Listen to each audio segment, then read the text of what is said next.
Alright, so welcome back. So we are on video number 12. If you've been watching the last few videos, then I messed up the what video number we were on, but we are on video number 12 now. This one's called Responder. Alright, now let's go ahead and do a quick little rust scan here. Oh, still got some stuff open here. Let's go and clear those things out. We'll start off with a rust scan. We do see that port 80 is open and 5095. So we have both HTTP and we also have a remote desktop protocol open. Let's go ahead and do a curl on that port 80 there. See if we get anything.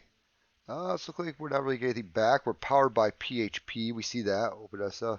So it says unique.htb, so we obviously have to go to put that into our Etsy host, right? Let's do a sudo nano Etsy host. And we'll scroll down. Doesn't work unless you say that. There we go. And now we should be able to do a curl on that. We should be able to get a lot more, and we do. We get a lot more information there. So let's go ahead and actually check that site out, like right there.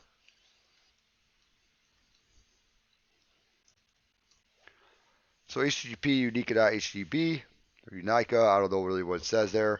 Okay, looks like we got ourselves a little actual web designs. Let's see here, or just a static web page, prices, contact, and then EN, English, French, Dutch. It looks like. So we got index.php question mark page equals German. Okay, so we got different languages here also. Now, when visiting the page, what is the domain that is being unique.htb? We found that in our curl, right? What scripting language is used? We've also found this in our curl, PHP. We also know that because of index.php, right? What is the name of the URL parameter which is used to load different languages? Was that page? Yep, page. All right, which of the following values for the page parameter would be an example of exploited local file inclusion? Vulnerability, boom, boom, so file Etsy host. I think mimikatz.exe. Don't really know what the hell it's actually trying to ask me here. There's 5 values. Oh, is it actually, okay, so this is an LFI like right here. I see what it's doing. It's just giving us some different examples of stuff. Etsy host would be a LFI vulnerability. All right. It is still called Etsy host on Windows. It's just in System 32. But that's allowing us to actually go back and actually see if there's any other, if we can actually look at other places that we should be allowed to look at, which we can. Okay, so then there we go. All right, so now we know that there is local file inclusion. Okay, another little way to figure out local file inclusion is to utilize, there's a thing called LFI. So if we go into Tools, LFI map, okay, we can try like a Python LFI map.py and then put in the HTTP request here, right? So we'll go ahead and we'll do this like right here. I don't know how well this works on Windows. I know it works good on Linux. I don't know how well it works on Windows, but let's go ahead and give it a Windows one and see how good it works. Pawn. I think it's like that. I think it's all capitals. Immediately what's Windows actually. And it's saying that there is an LFI on that page. All right, so it's finding different LFIs here, right? So if we actually do that like right there, if we actually go to this, okay, we can see that that's still an LFI, right? So we can look at a lot of different things right here. If it's on Linux, you know, you can look up Etsy password and then start to work your way back from there. Windows, we know we have the LFI now. Whenever you have LFI, you always want to test for RFI also, right? So what we want to do is we want to go ahead and we'll do 2 backslashes, right? Because that's going to allow us to call to a share instead of a directory. Okay, so let's go ahead and do an ifconfig. Grab my IP address like right there. We'll throw this into here. We're just going to say slash a bunch of crap, okay? And we're going to start responder. So I'm going to CD back into desktop. Actually, we can just exit right out of here. We can also do that same thing with a FUF LFI, which we'll probably look at later on. Maybe after this one, we'll look at that or something like that. Sudo responder, attack I, ton 0. That's going to be our interface that we're going to listen on, right?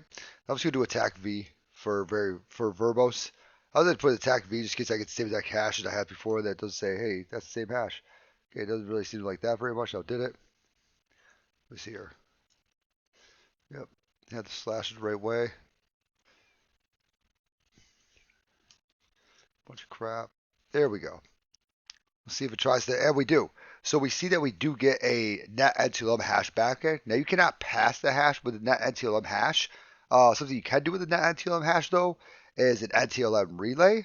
Okay, but that kind of things kind of have to fall into place to be able to do that, and that's beyond the scope of this box like right here. Let's go ahead and copy that, and we can look at this a couple different ways, right?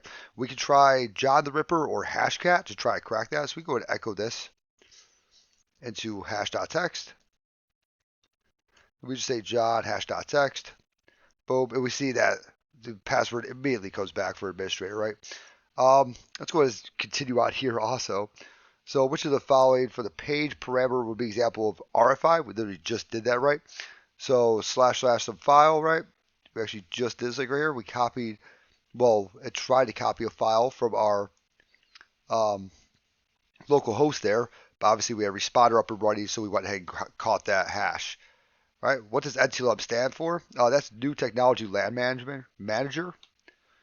New Technology Land Manager. I don't know if I need to put that land all in caps or. Okay, cool.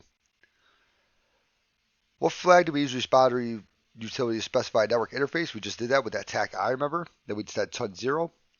There are several tools that take a NetNTLM challenge response and try millions of passwords to see if any of them generate the same response. One such tool is also referred to as John. Full name is John the Ripper. John the Ripper. What was the password for the administrator user? We saw that was badminton. It's like that. Is this how you spell badminton?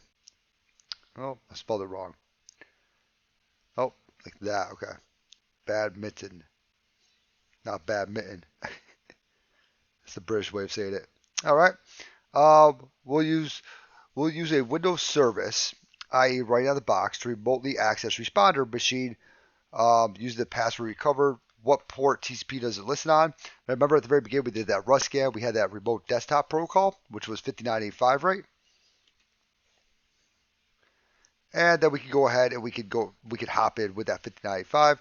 So we could do a eval-winrm, TAC-U administrator, TAC-P, the password, which was badminton, and then TAC-I, the IP address, which is going to be that remote host IP address like right there. And this should be able to let us hop in. It utilizes WinRM, which is HTTP protocol, to be able to have Windows machines talk to each other and create sessions through PowerShell. This should be able to technically hop like right into it. Seems to be taking a minute though, but we'll give that a second. And while that's actually running, let's go and check out Hashcat NetNTLM.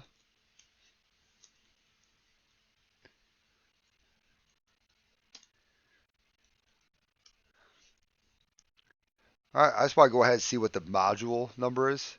TAC-M 5600. All right, so let's go ahead and try this like real quick. So like I said, we can use John the Ripper, or there's other tools like Hashcat. So TAC-M 5600. And then we're going to use hash.text, and we're going to use user share wordless rocket.text, right? So this is Hashcat like right here. Hashcat will take a little bit longer to start up the job, but it can crack way faster and crack a lot more at the same time. So if we had a bunch of hashes, or if we were to start up Responder and start to get a bunch of hashes in, we could utilize Hashcat to be able to do that.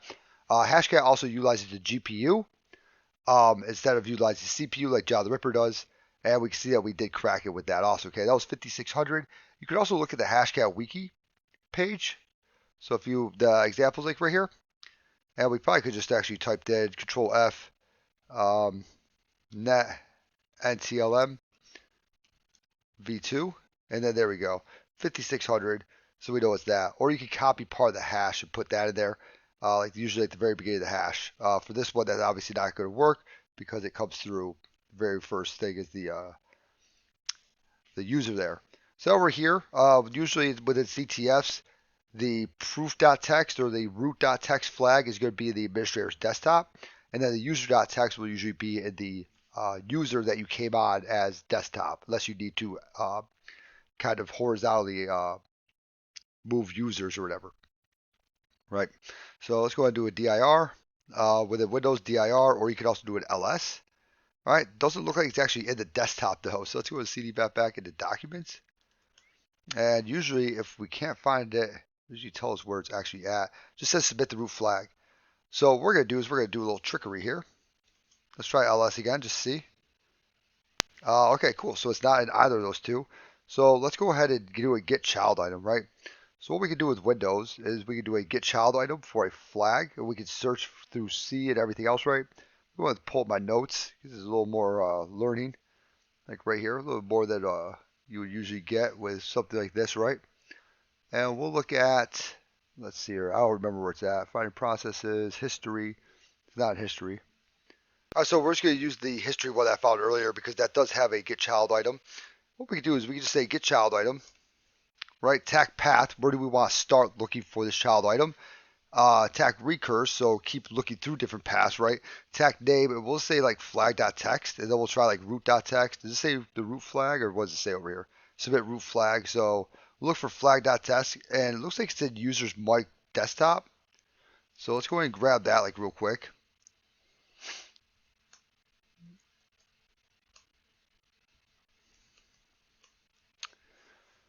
Still looking through everything for more flags. Okay, I pressed Control C a couple times. Now sometimes will knock you out of it. Other times you can just stop the process there. But go ahead and we'll hop back into here, and we'll go to we'll grab that flag, right? So we can go ahead and do a type C users.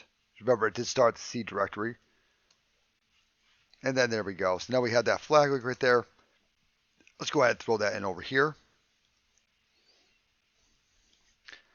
And one more thing, something that's nice about EvilWinRM is that you can actually download things off of here and upload things to it.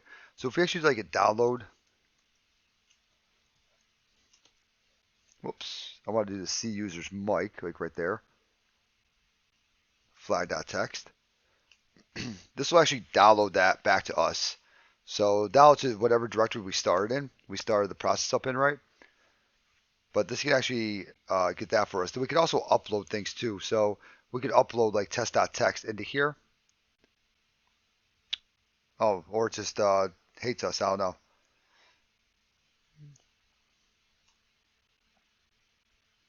No route to host. That's very strange, like right there. Oh, that just kicked us out. Okay, well, usually you can download and upload, but I guess this one, it just didn't want to do it. That's all right.